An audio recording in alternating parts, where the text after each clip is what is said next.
Hey there everybody, it's Caleb, the lead designer for Cure. I'm going to show you guys how to play the demo. So let's get started.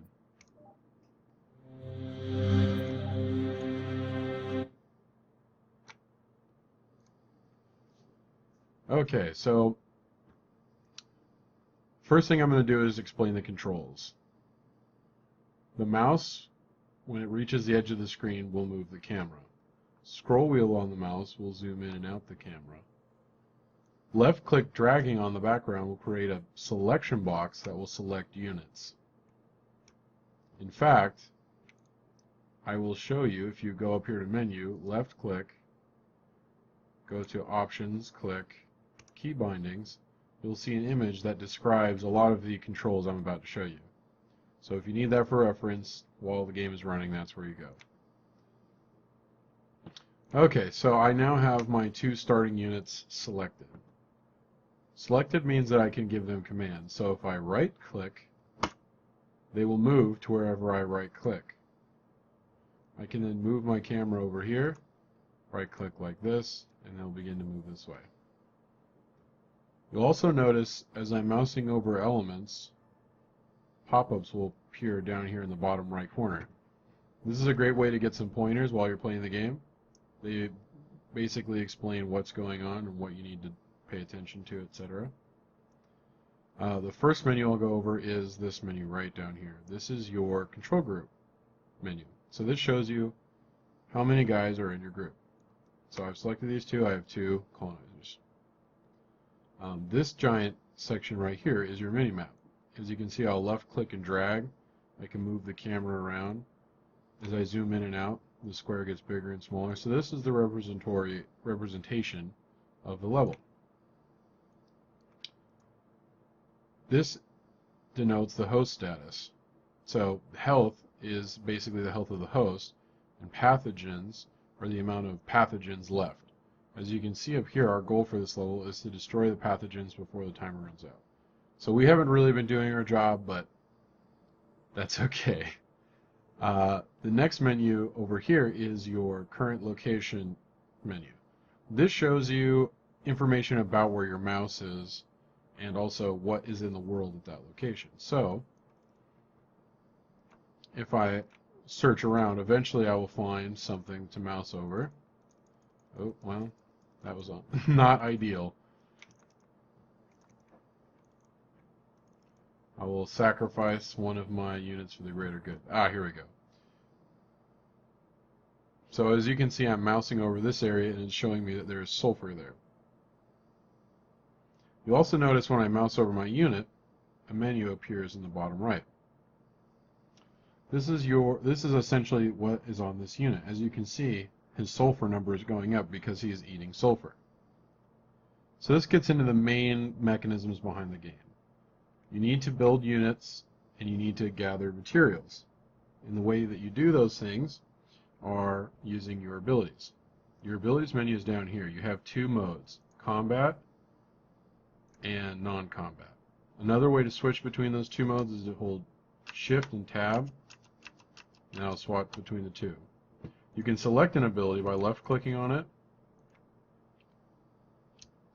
or by hitting the tab key, and it'll tab between all of your abilities.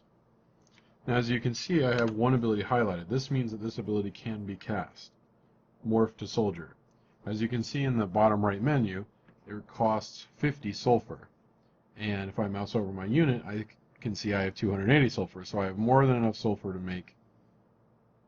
cast this ability. The ways to cast an ability are you can either right click the ability or hit the space bar on that ability that is selected. So now I am morphing into a soldier. Soldier units are more combat ready and tougher than colonizers, but they're also slow. So you have to be careful. So as you can see, he still has sulfur from when he was a colonizer. And he can also do a lot of the same things colonizers can. Now as you can see, there's a whole bunch of enemies up there, so I'm not going to go that way. So basically the name of the game, as you can see, is to kind of explore and find materials. Now at this point in the game, I'm very weak and have to be very careful and play this incredibly cautiously. Later, when you actually have a full armada of bacteria, you will be wishing that you could find where all the bad guys are so that you can kill them. So in order to reproduce, we need to cast the fission ability. Fission on all units requires nutrients, and we have yet to find nutrients. Now this is alcohol. This is a good example of a bad chemical. So some chemicals are good. Alcohol and arsenic are bad chemicals. So if I were to go in here, I'd actually start to become damaged by that chemical. This is arsenic, so the way I could find that out is, again, I moused over it and I looked over here and it showed me underneath my mouse was arsenic. Alright, we found a tiny pocket of glucose, which is a nutrient. So I'm going to allow him to absorb this, and then once he's absorbed enough, which would be 120, we will mitosis, or fission rather.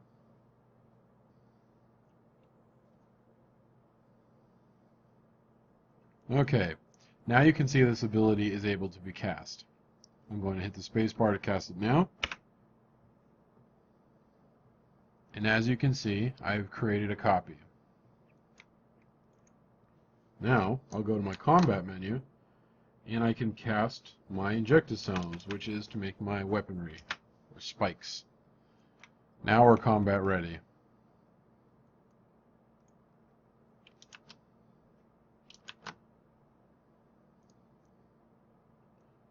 Soldiers have the unique ability to charge against enemy units when you right-click on them. I'll show you an example on these cells. So normally, you can see the speed at which a soldier moves. I'm now going to right-click on the cell and you'll see him speed up. This is a great way to close the distance and create an ambush attack on an enemy. But you have to be careful because the other soldiers in the level that are pathogens will do the same thing to you. Now we have a dead cell. With dead cells, as with all dead units, can be digested and harvested for nutrients. So as you can see, I've right-clicked on this dead body, and I'm going to slowly digest it into protein that I can eat just like sugar as a nutrients. So I'm going to go ahead and I'm going to morph one of my soldiers back into a colonizer.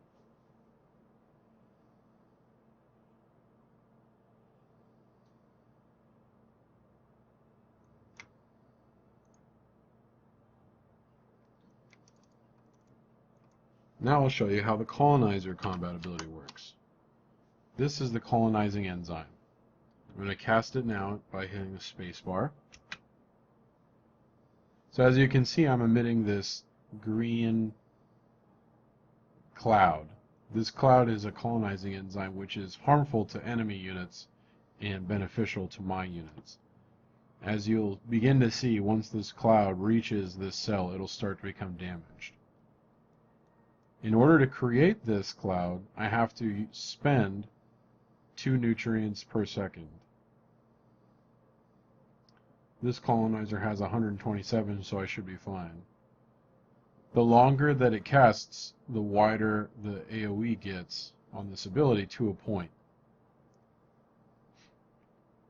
If your colonizer moves or is pushed outside of the bounds of the enzyme, it will cease casting it and the enzyme will begin to shrink over time. This is a good combat strategy for defeating colonizers, is use a soldier to push them out of the colonizing cloud. But you have to be careful because if you're in the colonizing cloud and you don't have a lot of HP, you can die.